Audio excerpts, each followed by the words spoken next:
ये सवाल देखिएगा, जो हमारा trapezium A B C D है, इसमें ए बी हमारा डी सी के पैरेलल है, जो डायगोनल ए सी और बी डी हैं ये इंटरसेक्ट करेंगे पी पॉइंट पर। ए पी और पी सी का रेशियो 4:4x-4 है। बी पी और पी डी का रेशियो 2x-1 2x+4 है। तो x की वैल्यू हमें बतानी है कितनी होगी। अभी देखो इस सवाल को, बड़ा सुंदर सवाल है। ट्रेपीजियम की बात हो रही है, ए बी हमारा डी सी के पैरेलल है। तो ए बी अगर हमारा डी सी के पैरेलल है तो देखिए एक चीज गौर से, यहां पर आपके सामने मैंने कुछ प्रस्तुत किया है। इस डायग्राम को गौर से देखिए कि ऐसा होता है तो क्या क्या होता है, सो दैट आपको कभी भी प्रश्नों में दिक्कत ना आए। ठीक है, तो यहां पर जो आपके सामने डायग्राम दिया है थोड़ा सा बड़ा कर देता हूं मैं, ताकि मैं आपको सही से दिखा पाऊं। देखिए, जब भी कभी ट्रेपेजियम में ए बी हमारा डी सी यानी सी डी के पैरेलल होगा, तो होता क्या है कि ये वाला जो ट्राइंगल होता है ना, ये इस ट्राइंगल के सिमिलर हो जाता है। और उसका कारण क्या है कि ये एंगल आपस में बराबर हो जाते हैं, और ये दोनों पैरेलल होने से ये वाला एंगल अगर मैं थीटा बोलूंगा तो ये भी थीटा होगा। क्यों होगा? आपको हो गया अल्टरनेट एंगल्स। दो एंगल बराबर हुए ट्राइंगल के, ट्राइंगल सिमिलर हो गया। अब सिमिलर ट्राइंगल में ये ध्यान रखना है कि ये एपी जो साइड है इस बड़े वाले ट्राइंगल में, ये छोटे वाले ट्राइंगल में पीसी के करस्पॉन्डिंग होगा। ऐसे ही यहां जो आपका बीपी है वो यहां डीपी को करस्पॉन्ड करेगा। इसलिए एपी का रेशियो जब आप पीसी से लिखोगे, एपी का रेशियो पीसी से लिखोगे, तो ये वैल्यू हमारी बीपी बटे पीडी के बराबर होता है। ये आपका रेशियो होल्ड करेगा। इसी चीज को अगर आप क्रॉस मल्टीप्लाई करके लिखोगे तो एपी इंटू पीडी बनेगा बराबर बीपी इंटू पीसी बनेगा। ये ध्यान रखिएगा कि इसका इसका गुणा आपस में बराबर होगा। ये भी लिख दिया मैंने।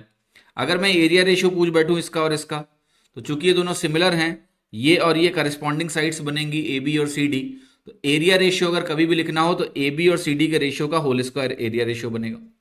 ठीक है, तो ये कुछ चीजें हैं जो आपको मैंने रिवाइज करा दी। अब ये जो गिवन क्वेश्चन है, इस गिवन क्वेश्चन को अगर आप अब करेंगे तो बड़ी आसानी से सवाल आपका हल हो जाएगा, कोई तकलीफ आपको नहीं आएगी।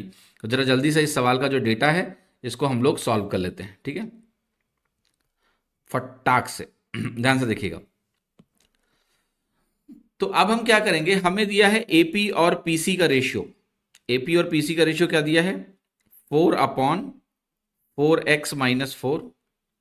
ये वैल्यू किसके बराबर होगी? 2x-1/2x+4। अगर मैं एक लाइन आगे जाऊंगा, ऊपर नीचे 4 काटूंगा, तो ये बनेगा 1/x-1 is equal to 2x-1/2x+4। अभी तो साफ साफ दिख रहा है कि अगर मैं इसको सॉल्व करने जाऊंगा, क्रॉस मल्टीप्लाई करूंगा ऐसे, तो ये द्विघात समीकरण बनेगा, क्वाड्रेटिक इक्वेशन बनेगा। फिर क्वाड्रेटिक इक्वेशन को मैं सॉल्व करूंगा तो उसके दो रूट्स निकलेंगे। तो मतलब मेहनत है। रूट्स कैसे निकलेंगे? फैक्टराइज करके निकलेंगे, क्योंकि जिस तरह का डेटा है, सिंपल वैल्यूज हैं, तो फैक्टराइज हो जाएगा। फैक्टराइज से वैल्यू आएगी, माइट भी मुझे दो वैल्यूज मिलेंगी। उन दो वैल्यूज में एक वैल्यू शायद नेगेटिव आएगी, रिजेक्ट हो जाएगी, और एक वैल्यू जो बचेगी वो यहां पर ऑप्शन में दिया होगा। ठीक है, राइट। या हो सकता है दोनों पॉजिटिव वैल्यू निकल के आए सॉल्यूशन में, लेकिन उससे क्या हो कि कोई पर्टिकुलर जो चीज लिखी है, जैसे यहाँ 4x-4 लिखा है, यहाँ 2x-1 लिखा है, इनमें से कोई भी चीज नेगेटिव नहीं होनी चाहिए। जैसे ये रेशियो 2x-1 नेगेटिव नहीं हो सकता, यानी ये क्लियर है कि हमारा 2x-1 जो होना चाहिए 0 से बड़ा होना चाहिए।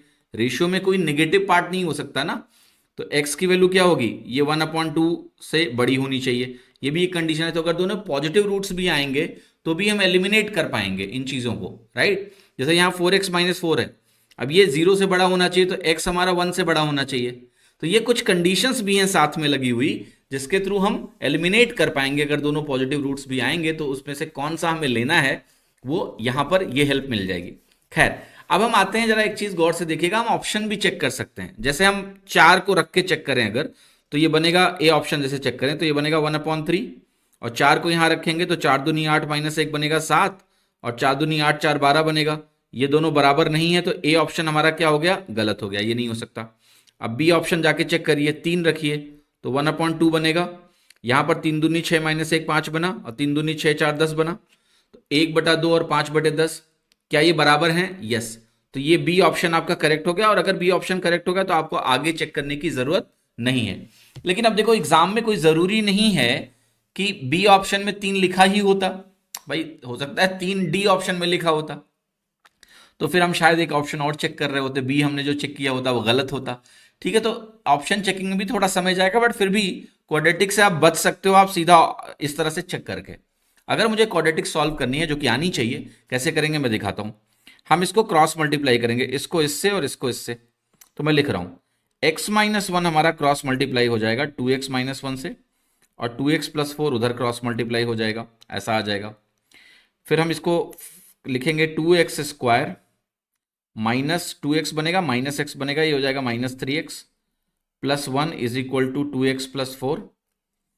यहां से हम इसको इधर लिखते हैं, तो ये वैल्यू बनेगी 2x² माइनस 5x माइनस 3 बराबर 0। अब जो x² का कॉफिशिएंट है 2 और एक कांस्टेंट टर्म है -3, 2 और -3 का गुणा बनेगा -6।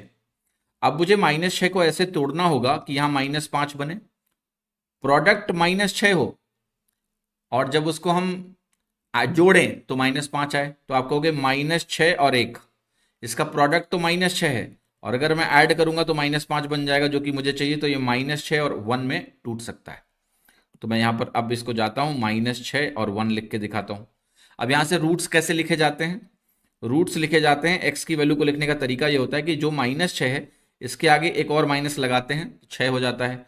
फिर x² का कॉफिशिएंट जो 2 है उससे डिवाइड कर देते हैं, तो ये 6/2 बन गया। दूसरी वैल्यू में 1 है, उसके आगे माइनस लगाएंगे, -1 बनेगा, और x का कॉफिशिएंट 2 है, उससे डिवाइड करेंगे, -1/2 आएगा। तो कुल मिला के वैल्यू मेरी आई 3, -1/2। देखो -1/2 तो कंसीडर करना ही नहीं है, क्योंकि मैंने आपको बता रखा है कि x आपका 1 से बड़ा तो होना ही चाहिए, है ना। रेशियो पार्ट्स को मैं नेगेटिव नहीं बना सकता हूं, तो x मेरा 1 से बड़ा होना चाहिए।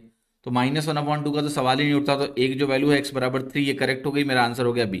तो ये क्वाड्रेटिक सॉल्व हो गया, और मैंने आपको इसको ऑप्शन चेक करके भी दिखा दिया कि ये कैसे करेक्ट होगा, आपको रूल भी बता दिया कि क्या लगेगा, क्यों लगेगा। और ये रिजल्ट ध्यान रखना, एग्जाम में कई बार तो सीधे एक्सप्रेशंस पूछ लिए जाते हैं, तो लॉजिक पता होना चाहिए कि भैया ये दोनों ट्राइंगल सिमिलर होने की वजह से ये वाले रिजल्ट्स बनते हैं।